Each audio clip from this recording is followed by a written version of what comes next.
So we're fortunate enough tonight to have 3 former residents who've agreed to share their work with you. And the 3 of them were actually at Bellagio together at the same time, so they are a cohort of people who are now ready to report back to all of us. I'll introduce each of them individually just before they speak, but just very quickly, we have here with us Shen, who's a photographer and was at Bellagio in 2009. Kate Ascher, who wears many different hats, but is a professor at Columbia University in the Graduate School of Architecture, Preservation, and Planning. And Jonathan Fanton, who is a visiting fellow at Hunter College and has also worn many other hats, which I'll share with you when I do the formal introductions. What we'll do is ask each of them to share a little bit with you about the project that they worked on while they were at Bellagio. And then we'll take Q&A after each of the presentations so that you have a chance to interact with the authors and speakers. I'll start with Kate. Kate is a principal at Happold Consulting, and as I just mentioned, a professor at Columbia's Graduate School of Architecture, Planning, and Preservation. She, over the course of her career, has been involved in a number of major infrastructure and planning projects in the New York regional area. And in those projects touched on a number of different kinds of issues like telecommunications, waste, and energy, and played an important role in thinking about how we work with communities, business, and advocacy groups to make sure that projects are effective and successful. In addition to the work that Kate's going to speak about tonight, she's been the author of 2 successful books. One is called The Works, Anatomy of a City, and the other is Contracting Out, the Privatization of Public Services. She was the executive producer of a PBS documentary on how technology is changing the working waterfront. What Kate's going to discuss with you tonight is a project that was actually a joint project while she was at Bellagio, and I believe George Kokinidis is here with us tonight as well, or is on his way in. Hi, George. The 2 of them worked to, George, please stand up. The 2 of them worked together on a project that's titled The Heights, Anatomy of a Skyscraper. Kate's going to present that project, and when we get to Q&A, feel free to ask questions of either of them. Kate. I'm not going to take you through all of the guts of this book. George is the genius who made the pictures. I really just wanted to show you some of the pictures. The book is a book about skyscrapers. The reason I was writing about skyscrapers is because with the massive urbanization that's happening around the world, many more people are living vertically than ever before, and it sort of has become not just a place to do business, but a way of life. And very few people understand that, in fact, skyscrapers are really cities in the sky, and how they work is becoming increasingly important to all of us. So I will just quickly run through some of the pictures in here, and then it'll give you a little bit of a flavor for the book. It literally came out last week, so this is the first time I've even talked about it anywhere. So it's a good dry run for all the museum talks that I'm doing later in the week and next week, and I don't know, in bookstores and various places.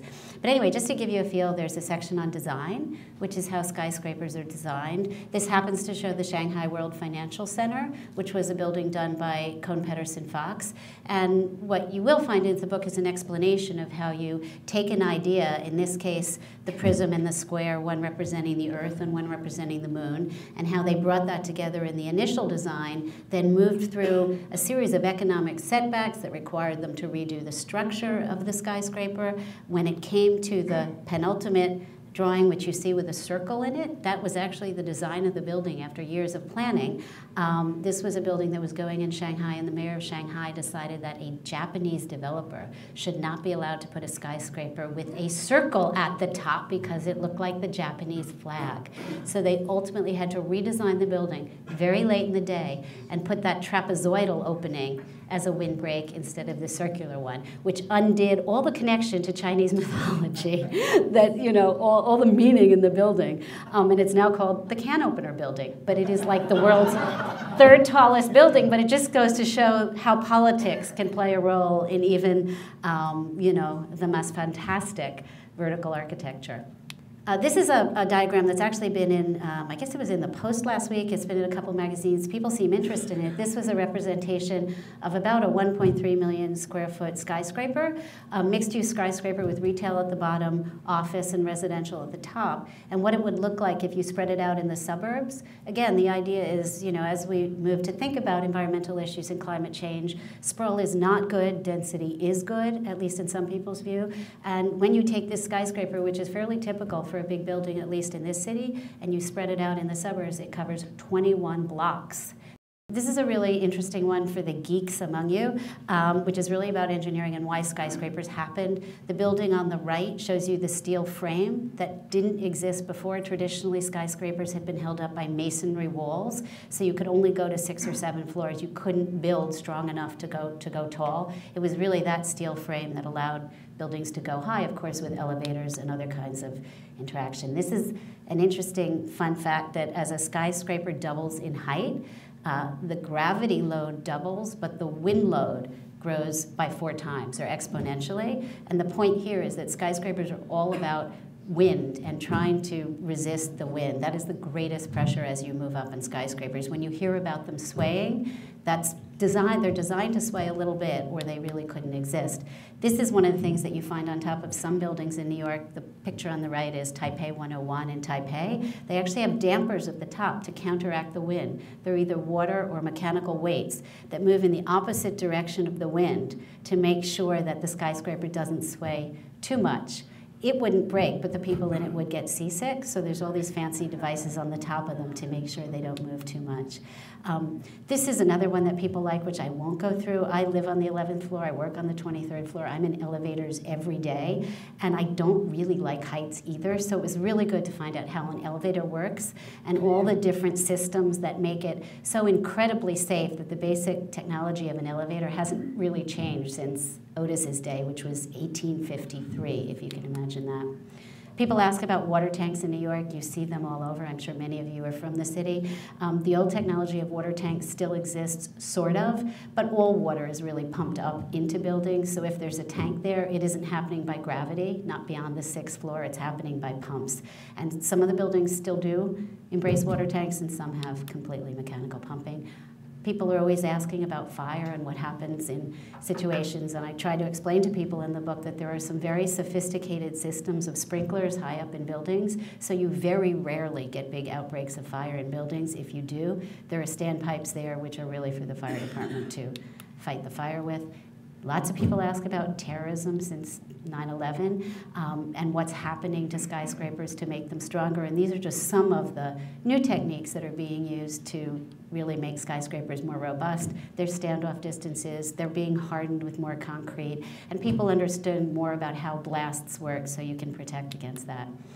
And finally, a little bit about the future. Everybody's very interested in green buildings and sustainability. What's really interesting about the history of skyscrapers is that they used to be a lot more quote-unquote sustainable than they are now. Before, they were all glass. They held temperature better.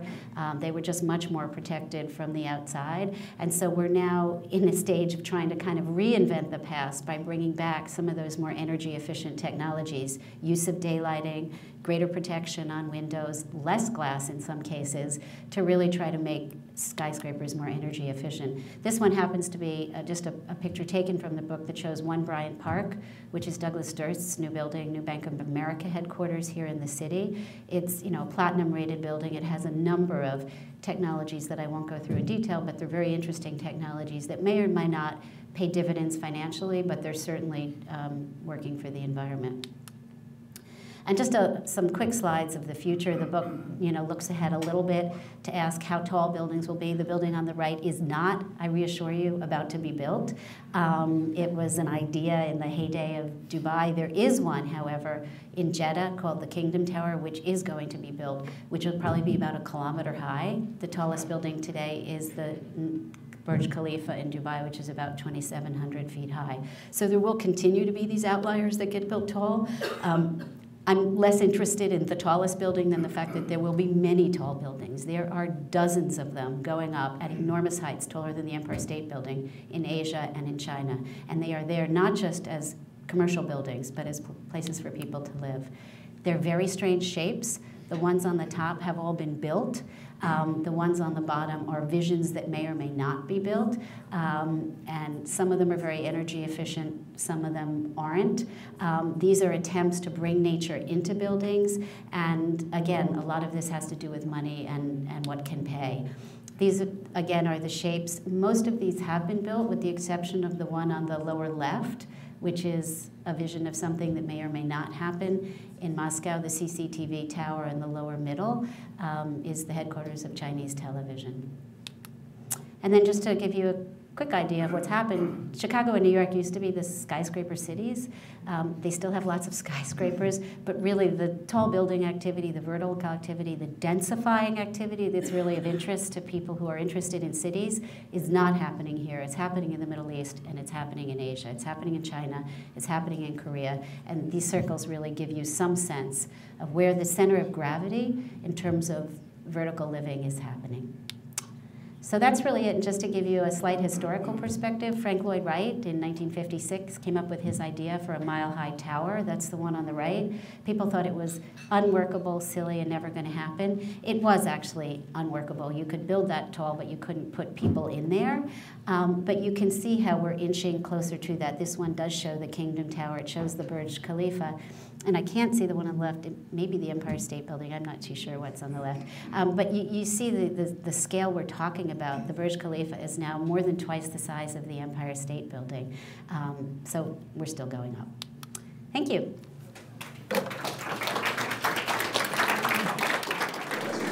Daniel Fuchs. I have a question about, you mentioned that these buildings are communities. To what extent and in what way are they communities? I mean, I'm not sure. Well, you know, there's lots of questions about how much they function as communities in terms of the shared communal spaces and all that stuff. But really, the way I think about communities, these are 24/7 neighborhoods, these mixed-use buildings that are going up.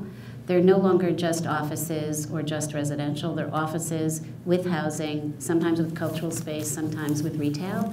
If you think of the Time Warner Center as a small neighborhood itself, that's a good example very close to here of where you have life on the street 24/7, and you begin to see people moving through there all day and night long, which is one of the essences. It's a real meeting place, if you will. In terms of the sociology of these buildings, you know, in some cases you have communities, but they're by definition almost homogenous because they're apartments that come at the same price point, and some of those may be affordable, some of those may not be. What they're building in Hong Kong isn't what they're building on the Upper East Side of Manhattan, but that raises a whole different set of questions. Is there a Donald Trump of Shanghai? I mean, who's behind these, you know, the enormous amounts of capital that you need to require to build in Shanghai? Is it government? Is it private? A mixture? Well, you know, it's a really good question. There isn't a Donald Trump of Shanghai. The answer is the government in different forms. I mean, there's a lot of government companies that are doing a variety of things. So there isn't quite the same private market. There are private developers there too, but a lot of them are tied in with the government and have support in the government. So it's not quite as pure an economic market as you find in the West. It's a complicated answer, but it's a little bit easier to build big there than would be here in a market when you don't have those sorts of protections and connections. Why? What do you think accounts for this phenomenon? What's going on? And who are you? I'm Alberta Others. Why the phenomenon of building tall? Why is it happening? Oh, I think because cities are growing so fast. I think cities are growing so fast. You only get skyscrapers where land values are high. And you're finding so many people moving into the cities that, in places like Hong Kong and Singapore, you need to accommodate them. And in others, it's just people wanting to live in cities, whether because it's more convenient, because mass transit is better, because that's where jobs are. So this is a very sustainable way to accommodate those growing populations. But there are also skyscrapers going up where there's not much on the ground around them. You know, that's the Middle East, and that's a really good question, and that's the thing that I never get to talk about when people ask me about this book, but the question is, why are they going up in places where they're not really needed? And that gets into royal families and civic pride and people with more money than they know what to do with, quite honestly. editorial comment on my part, but you asked. Not in the book. No, no. You kidding? Hi, Elizabeth Walker. So I'm wondering if there is any one country or a number of countries who are thinking about the health of the population, let's say obesity, when they're building their high-rises and building into them ways that people can get physical activity. Do you see that in the U.S., in the Far East? No, the only thing I will say is that they are seeing growth in recreational type, spa type gyms and things like that. And I think that's an awareness of people's lifestyle. I don't know if it's meant to address obesity or simply demand, but you don't see any of these tall buildings now without a suite of unbelievable amenities. So they have libraries and they have rec centers and they have spas and restaurants, and I think that's sort of a function of modern life. I don't know if it's a concern for health or just the market. Christopher Bishop. I wonder if you could speak to the increasing use of actuators and sensors in these buildings. Some of these tall buildings are now becoming sort of urban ecological environments or whatever, and buildings that can monitor themselves and adjust based on what they see and hear. Yeah, there's a chapter on sustainability in the book, and the most sophisticated buildings are ones that are turning their lights on and off, and they're monitoring their heat, and they're knowing when people are moving around, and if that's what you mean, and that's very much a part of the technology there. Some of it depends on the infrastructure of the municipality or the place that these buildings are located in, because that can only really work remotely if there's a system that can manage it remotely. Some of them work on site, but that's pretty typical now of buildings that are going up. They're very, very highly automated. They produce information about how well they're working. They make sure that they're very finely tuned, so they really are maintained well, so that the energy production is as controlled as possible. Sally Finley, and we were there. I was at Bellagio when you had your conference on Jane Jacobs. And so my question is sort of a follow-on to Dan Fuchs's comment, which is, what's the impact of the heights on the rest of the people in the communities that are not in the heights, the communities and the neighborhoods around these skyscrapers? That really varies tremendously, because you look at places like Manhattan and Hong Kong and Singapore, and you have tall buildings, and then you have taller buildings. And so the question of skyscrapers isn't that significant. In other places where you have these new communities being set off from the rest of the city, and then they really become worlds unto themselves. So it's a hard question to answer, because I think some have been more successful in terms of being able to be mixed-use communities where people who don't live there can work there and can come in and out, and some of them are purely residential and really are, in essence, the sort of gated suburban communities that you see in other places. They just look different. It's a real mixed bag. It's a good question, though. Our next speaker is Shen, who was also at Bellagio in 2009. Shen was born in Shanghai and is based in New York now as an art photographer.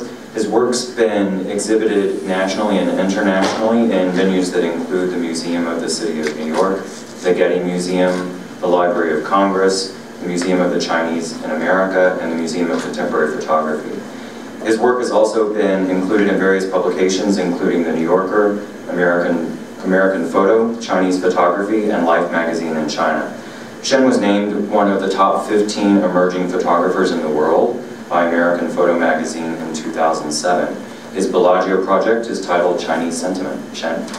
When you see the map of China, you see the majority of skyscrapers is in China. That makes me think about Chinese landscape and the Chinese people's life.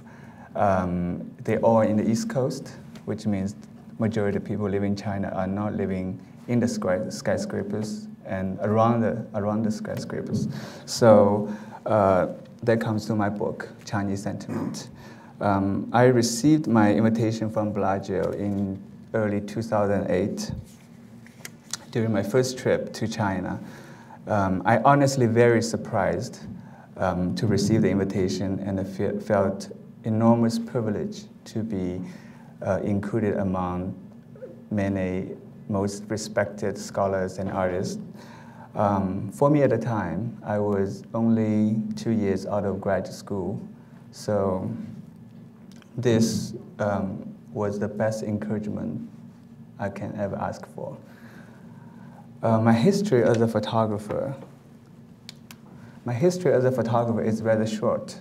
I studied painting and design in China and discovered photography when I moved to US in 2000 for my undergraduate study in fine art. And it was there I started my photography training. I took my first photograph in the United States, and I have not been stopped taking pictures ever since then. I have a different vision about China, despite the massive, almost overexposed media attention for China. It's very new, it's very modern, it becomes more and more powerful.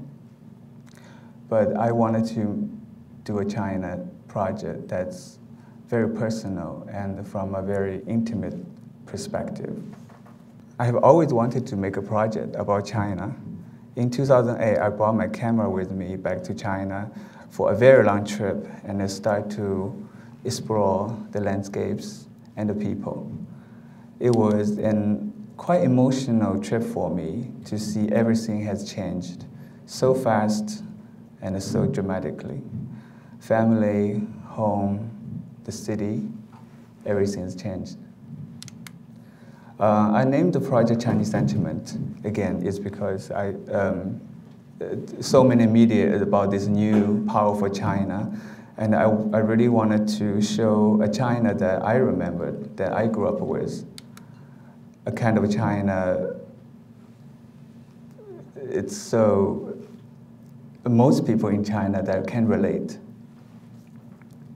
I traveled quite intensively in China from 2008 to 2010, and I visited about 25 cities and villages throughout the country, and seeking both a reality and a romanticism.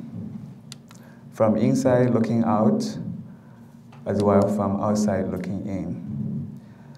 One of my biggest inspirations is actually art and literature from the Tang Dynasty, when the beauty of life is essential. During making this project, I'm also looking for that kind of beauty. When I was in Bellagio, this project is already in its halfway. A quite crucial time when I was struggling about direction of this project. Right away, I did some writings, mostly about my childhood experience in a slum, and I also made paintings and drawings inspired by my teenage memories. This is actually my cousin. About 20 years ago, I think I was the one sitting there at my grandma's table, and I visualized my future. And it was a great moment I seeing my nephew sitting there 10 years ago. And I don't know what he is thinking about. But the residency was a perfect time and a place for me to not only to do research on my work, but also do some introspective thinking and also discover my inner sensibility, which also leads to a new project, a self-portrait project, which I started in Bellagio and have been working for the past 2 years. I thought it would be kind of interesting to show some of the work I did at Bellagio. I actually take pictures in Bellagio every day. I'm a big yogi, so I do my yoga practice in the villa, which is such a luxury to think about it. And this is one of the caves up on the hill. And it was so wonderful, I just decided I need to take a picture there. And around the corner of my studio, there's this beautiful garden. Every day I walk by it, this persimmon tree. It's just so romantic and something that I never imagined I would experience. So I took this picture the last day when I was in Bellagio. And on the way down to the beach area, So that's also part of the project I did during the residency. Okay, that's about it. And I would just like to thank Rockefeller to give me the amazing opportunity to create a work and also presenting the work today. Thank you.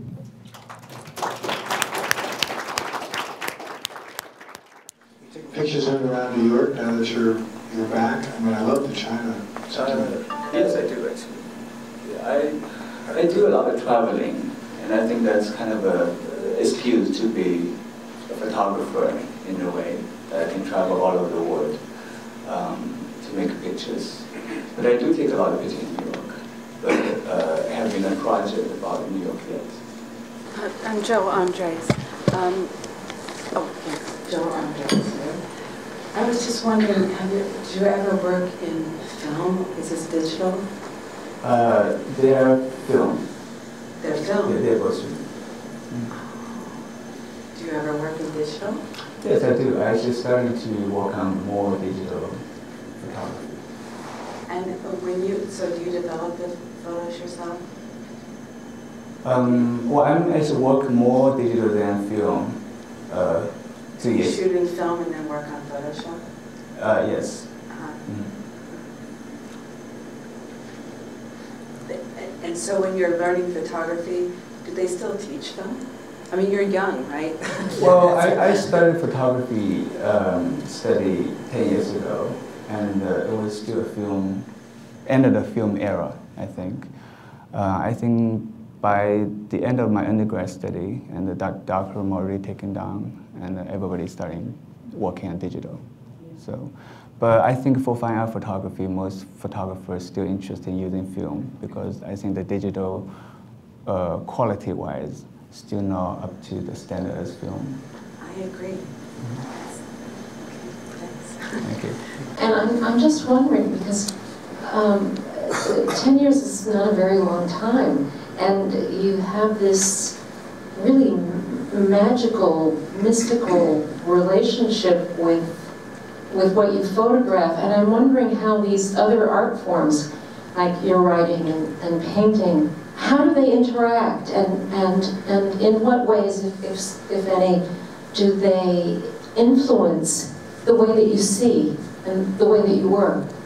Oh, definitely. I think painting and painting and sculpture is probably more. I was more inspired by painting and sculpture than actual photography. I studied photography started 2000. Before that, when I was in China, I never really understand. I don't even know such a thing as photography as fine art. So I really discovered photography here, and I found I really fall in love with it. You know, I really could go with my heart and just go take pictures. I love the mysterious part of it. But also at the time, I been pulling into this art world that I never experienced. I never seen a original painting up until 10 years ago. I remember the first time I see a Vermeer in a museum, I nearly break down. So I'm really learning a lot still about painting and sculpture. And I think that really influenced me so much on my photography work too. So definitely I think painting, look at a painting and study those masterpieces helped me a lot. Vern Walker, I'm curious about your choice of the word sentiment for the title. Could you tell us about that? That's a very difficult question.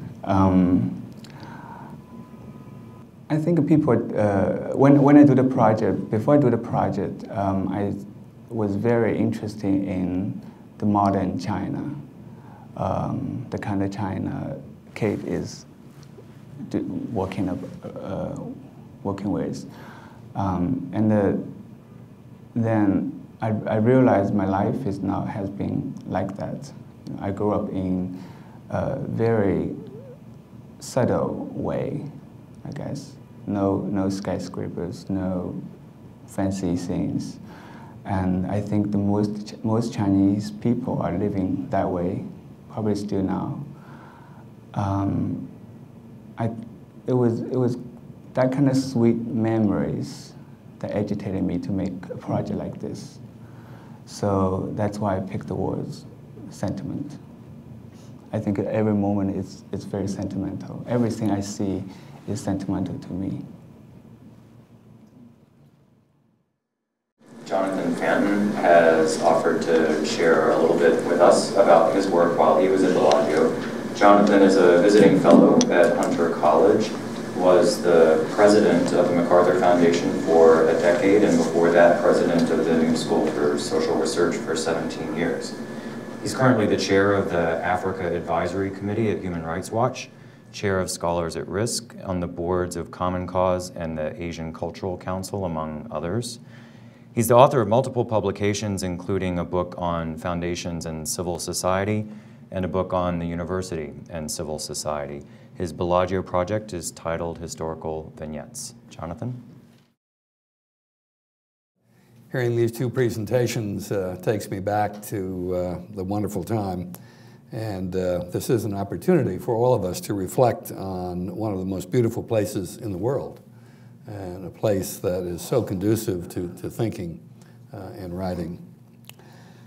And I think this event also just takes me back to that room on the second floor, I think it was, where we talked and made presentations, and how much I learned from other fellows in formal presentations, over dinner conversations, on leisurely walks around the lakes, all those beautiful venues where we just had a chance to get to know each other. And certainly three of the brightest lights during my stay were Kate and George and Shen. So I think tonight really is a celebration of their recent publications, which we've just been treated to a presentation of. Alas, I don't have a publication to talk about, but Rob encouraged me to comment on Bellagio as a setting for writing through the lens of my project. I arrived shortly after retiring from president of MacArthur, having led both MacArthur and the New School for almost 30 years without a sabbatical. So I think it's fair to say I was ready for a break, but not ready to write a memoir. But I wanted to begin to put my life in perspective, so I decided to write vignettes about interesting people I had known and historical events that I'd witnessed or even maybe played a small part in. I had that wonderful round study on the hill, just opposite the entrance to the villa. And on nice days, I would work beyond the tower down there at the conference center, right around the back. Hardly anybody ever came around, and it was just me and the lake. And those two settings, and I went back and forth, were just so conducive to reflection. And I think Bellagio had just the right mix of freedom and structure for me. And whenever I thought about missing a meal or doing some sightseeing, I demurred as I thought of Pilar's stern and knowing gaze when I would reappear. No getting around her, she knew. There is a magic in Bellagio. I think we can all agree on that. Secure, yet stimulating, apart from daily life, but connected to important issues through conferences that come through. An opportunity for solitary introspection, but leavened by the easy relationships that quickly form with other fellows. And when you think we're not there that much together, and especially with a rotation, and yet you fall into conversations with people at dinner and on these leisurely walks that are deep and personal, much more quickly than we do in ordinary life. So my vignettes, because of this setting and because of conversations with other fellows, deepened beyond the narratives of events and people, and came down to being able to begin to write about some values and beliefs, some family and formative experiences, taking me places that I'd never been consciously before. Now, for the This talk, those will remain private for the moment, but let me give a glimpse of the main body of work with a couple examples. One of the vignettes tells the story of Prague, October 1989. I was chair of Helsinki Watch. I just happened to be in town on the day where I think the Velvet Revolution began. And I found myself that evening after demonstrations in a private apartment with the leaders of the Velvet Revolution. Havel was on the phone. But they didn't know whether it was the revolution. And we spent the whole evening talking about, was this the moment? And should they press on? If it were not the moment and they pressed on, they'd be in jail. And if it were the moment and they failed to press on, they would have to live with that. Fortunately, they made the right choice. It was the moment. They did press on, and we know the authoritarian regime fell shortly thereafter. But what an experience, being there and thinking about how would you know if this is the real thing. Another vignette talks about my relationship with Nigerian President Obasanjo, whom I met through MacArthur's work in that country, and for some reason, we became friends. And such good friends that he turned to me for advice on tough issues. Imagine sitting with him alone and talking through whether to turn over Charles Taylor to the special tribunal in Sierra Leone after Taylor had been given safe haven in Nigeria. Or talking with him about whether to change the Constitution so he could run for a third term. Fortunately, he made the right choice in both cases. I take no credit for it, but it was interesting to sit there and watch the decision process of a man in power with two really important decisions to make. And finally, another vignette recounts a private meeting that Rosalind Carter and I had with Boris Yeltsin when he was president of Russia, that is to say, when it was a piece of the larger Soviet Union. I saw, in that, just the three of us and a translator, I saw a tough, savvy, brilliant man, far different from the heavy drinking clown that the press often portrayed. And he accurately diagnosed the problems of the Soviet Union, accurately predicted its demise, and the course that Russia would take. It was an amazing 1-hour interview. Other stories I tell involve turbulence on campus, helping Kingman Brewster at Yale navigate May Day 1970, or Hannah Gray at the University of Chicago deal with protests that came when, for some reason, we awarded Robert McNamara the Peace Prize. And my own showdown with PLO sympathizers who tried to disrupt Yitzhak Rabin's talk at the new school, a real test. The vignettes are not all about famous names in history. I also probe the influence of my history teachers at Yale, John Blum, Edmund Morgan, Van Woodward among them, and how my training in history has shaped my approach to leadership. Qualities like always looking for the positive in a problem, understanding the context, appreciating that ideas matter, and locating a moment in the arc of history. These are qualities that I learned through my work at Yale with these people. So I left Bellagio with an unfinished set of stories and with a commitment to continuing the project. I even created a system where, to this day, when something occurs to me, I write it down on the card, and I've got, alas, a stack of cards because the demands of everyday life have prevented me from getting back to my project. So I think the only solution, frankly, is to go back to Bellagio. But, you know, even if that is not possible, this occasion stimulates me to reserve some time to return to the project. So, Rob, I'm really grateful for the challenge that you have enabled me to face up to here. And it's just a great pleasure to be here and be in touch and just feel the sense of family and colleagueship, even though we were not there at the same time. There really is a tie that binds us. And I thank you and the Rockefeller Foundation not only for the opportunity, but for caring about us still and bringing us together.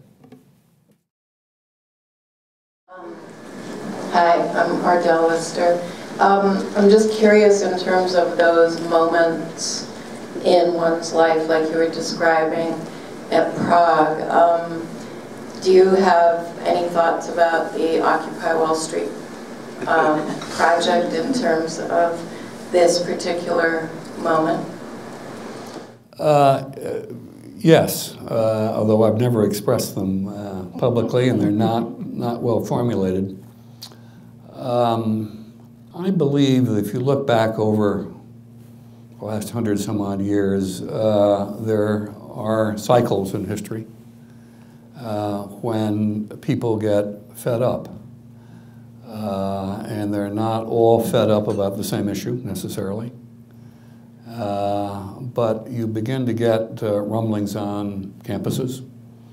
You begin to get ordinary people willing to take risks in confronting authority. And we are, I think, at one of those inflection points in our history where there are some things that are not right about our country.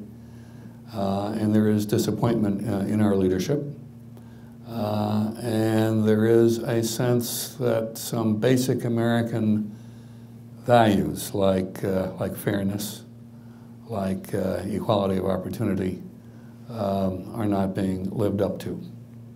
And of course we know that the values and aspirations of our country articulated in our charter documents are a pretty high bar, but we do better when we think we're making progress, and when we think progress has stopped or we're slipping back, you get the kind of almost spontaneous outbursts now, which of course are fortified and amplified by social media. So I find myself sympathetic to the Occupy movement, and I don't think it's particularly, or at least I would not ask them to give me a bill of particulars.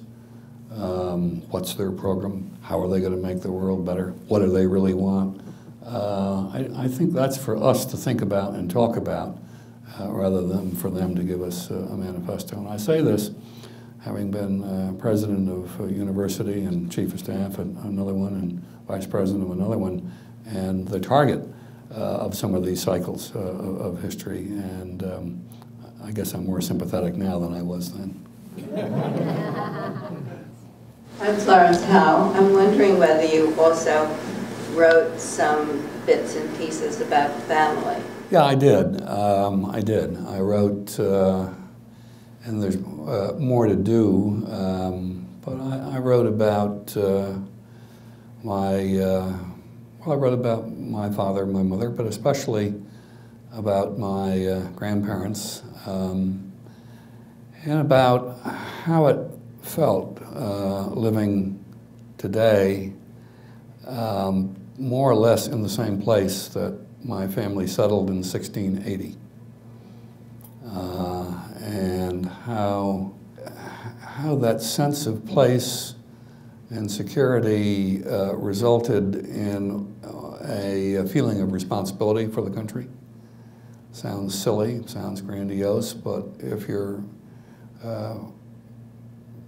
ancestors came here and settled with an ideal, and then were part of a revolution and a civil war and all the rest, you know, they stood for something, they cared about something, and I think living in this place has given me the security to confront problems, whether it be the civil rights movement in which I was active, or whether it be human rights where I'm active today, for that reason. Hi, John Boone. Obviously you're a guy who's gotten around, and I wonder if in 25 words or less you can give us a synopsis of how the world's doing right now. I think the answer to that is no, I can't. Going back to what I said, I thought I learned in history, I do look for the positive in a moment, and I do appreciate there are cycles in history.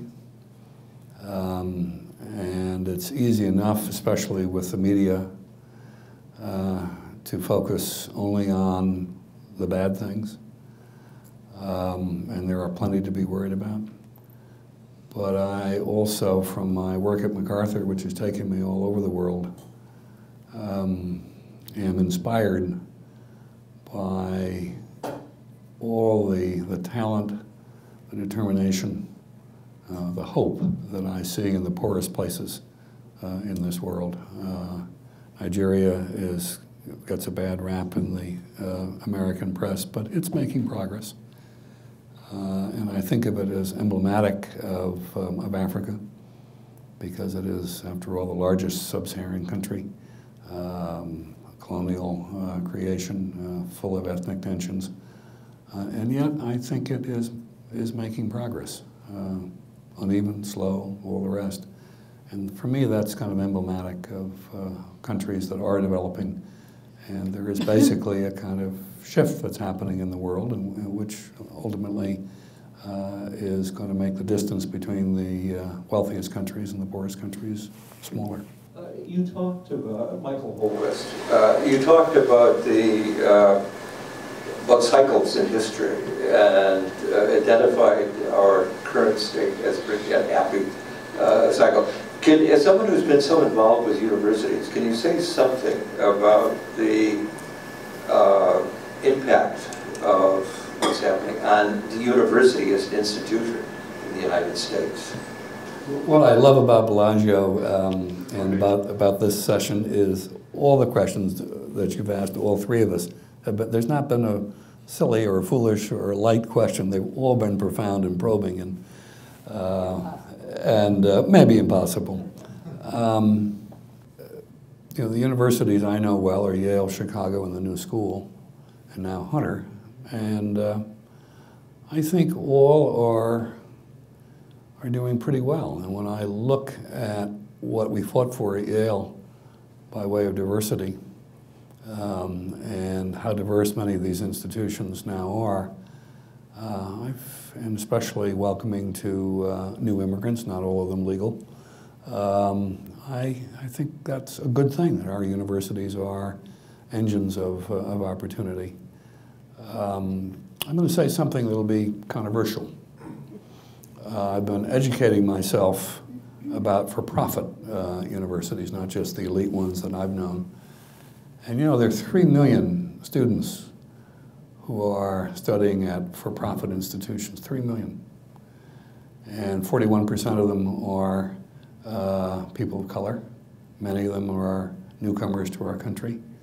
And you read a lot of bad things about these institutions in the press, but they're performing a vital role of connecting people who want to work with jobs that are waiting.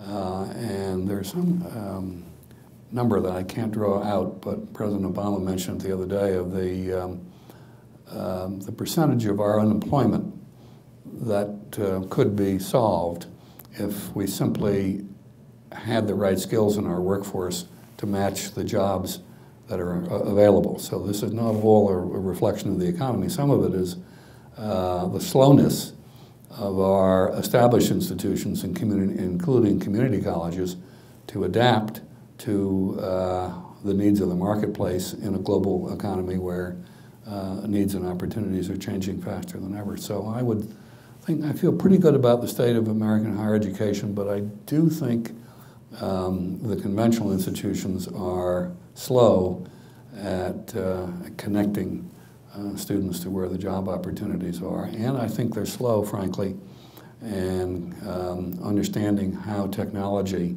is changing the way young people learn. And there's a kind of collision that's shaping up between a generation coming up now that grew up with all the technology that Chris Bishop knows so much about, and a generation of faculty who sort of gets it but doesn't really. And I think that's going to be the interesting story to watch for.